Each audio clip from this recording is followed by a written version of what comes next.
Good morning. You caught me in the middle of things. Won't be a moment. Just got to give the mattress a good shake. Mrs. Von Holst, Clara, that is, likes her bed nice and flat. There we go. Now just got to put the sheets and the blanket on and tuck them in just so. There we are. Lovely. I've got this linen to put away now. Took me such a long time to get it ironed. Just look at all this lace.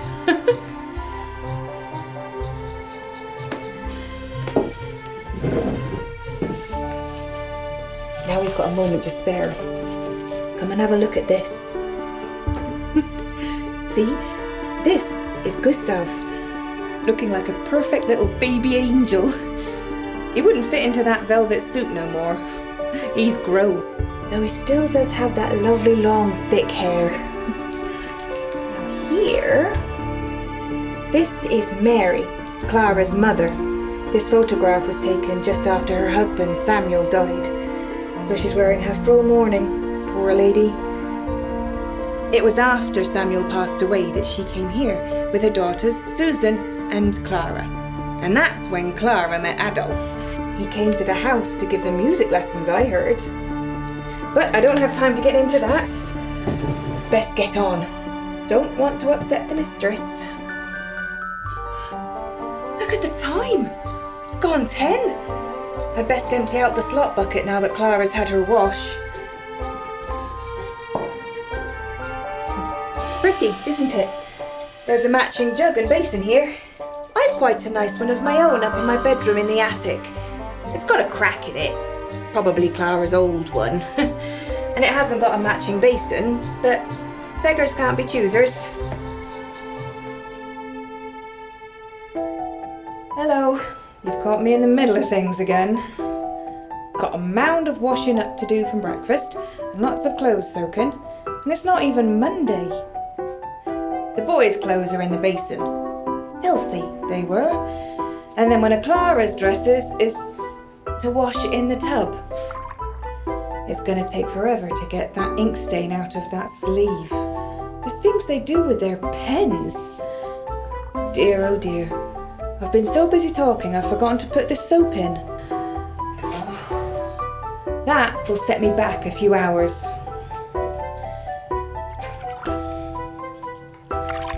Let's have a look at the tablecloth.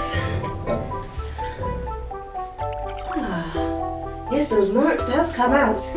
Let's run it through the mangle.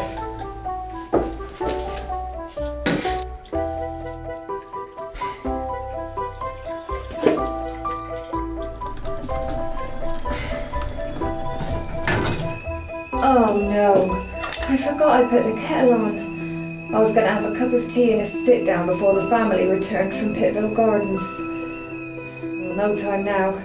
Let's get on.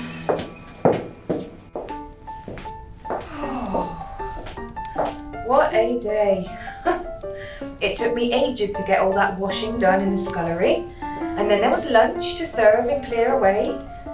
Thank goodness Clara and the boys only wanted leftovers. And now look what I've been asked to do. Afternoon tea for Adolf and Clara and some of their important musical friends. And a blancmange for tomorrow evening's dinner. It's a nice monkey mould, isn't it? It's Gustav's favourite.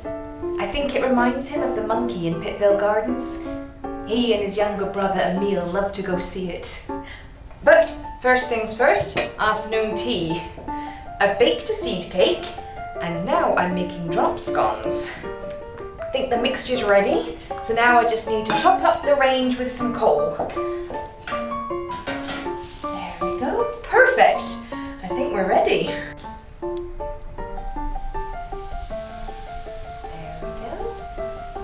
Not a bad range, this one. My old mistress had me working on this old-fashioned closed range. But she was an old country woman and not used to the modern way of life. And this is Cheltenham.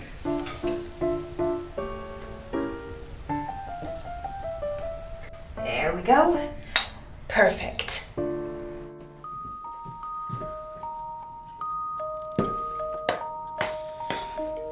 Well, afternoon tea went on until the evening. Adolf and Mr. Forty are very good friends. In fact, Adolf has gone across to Mr. Forty's music shop on the promenade to play the piano. He is allowed to play any piano he wants, at any time he wants. Clara's nerves have been quite bad recently, so she prefers he play the more vigorous pieces there at the shop. Oh, Adolf's scrapbook. He's probably been showing it to Mr. Forty. See here?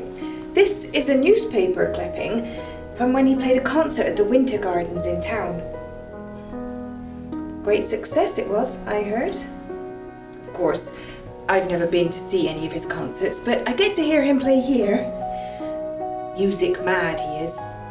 Well, the whole family is. Gustav's so good and he's only 6. He plays the piano and he's learning the violin and the trombone. It's in his blood. It goes back in the family a long way. Oh, look, I'll show you another musician in the family. See there? That's Gustavus von Holst, Adolf's father.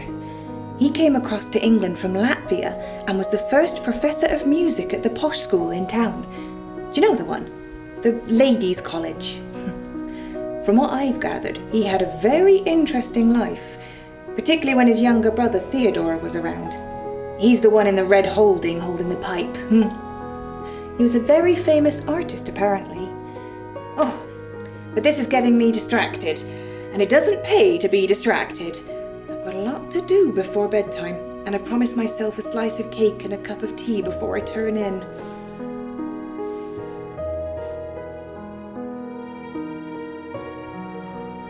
Just one sugar, as I'm having a piece of cake.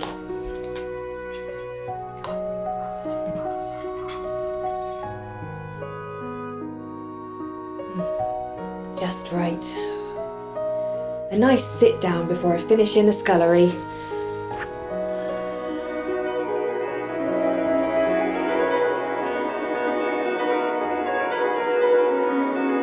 Well, I was right about Gustav being musical. He grew up to be a very famous musician indeed. His most famous work, The Planets, is one of the best-loved pieces of classical music, known all over the world. Not bad for a boy born in 4 Pittville Terrace. Now this is a lovely piece, written when Gustav was older, in his 50s. Toccata, it's called. I heard he based it on a tune that a hurdy-gurdy man was playing on the streets of Cheltenham when he was a child. He never forgot Cheltenham and that house in Pittville.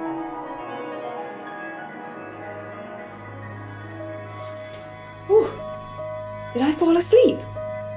Oh no. It's cold. Better put the kettle back on.